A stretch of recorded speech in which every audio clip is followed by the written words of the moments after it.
Fascismo, un periodo storico che diventa simbolo, emblema di un'Italia che la storia ha condannato, di un regime liberticida, tirannico, violento. E a Vicenza la clausola antifascista discussa in consiglio comunale riporta la questione in prima pagina. L'ex sindaco Francesco Rucco, politico per passione, avvocato di professione, analizza la questione dal punto di vista tecnico, giuridico. La riorganizzazione del partito fascista è l'unica norma prevista dalle norme transitorie della Costituzione italiana, alle quali ha fatto seguito, grazie al Parlamento italiano nel 1952, una legge, la legge Scelba, che già vieta la riorganizzazione del partito fascista e sanziona in maniera molto forte e grave tutti coloro che tentano di riorganizzare il partito fascista, dando la possibilità al governo di intervenire qualora lo facessero con uno scioglimento immediato.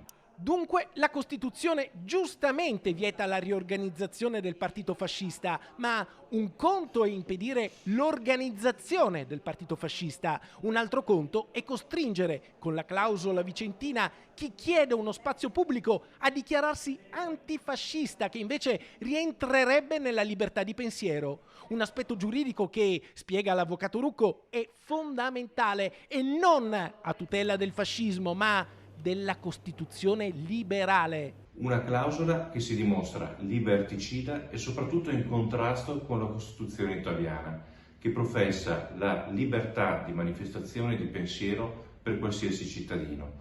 Qualsiasi cittadino deve essere libero di svolgere attività sul territorio comunale, ma soprattutto esprimere il proprio pensiero liberamente, senza alcun vincolo. È evidente che questo inserimento della clausola antifascista è una limitazione e va in contrasto alla Carta Costituzionale, che agli articoli 3, pari dignità sociale, e soprattutto l'articolo 21 della Costituzione, stabilisce la libertà di manifestazione del pensiero per ogni cittadino. Pasolini diceva che non c'è nulla di peggio del fascismo degli antifascisti.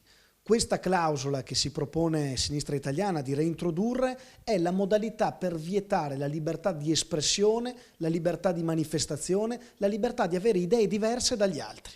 A sostegno dell'analisi tecnica di Francesco Rucco, anche il capogruppo vicentino della Lega, Jacopo Maltauro. Per il centrodestra la clausola antifascista che vuole introdurre il centrosinistra è anticostituzionale, inaccettabile politicamente e giuridicamente. Dobbiamo dirlo chiaramente, ogni violenza è fascismo, né di parte né dall'altra. Ogni violenza è fascismo e va evitata.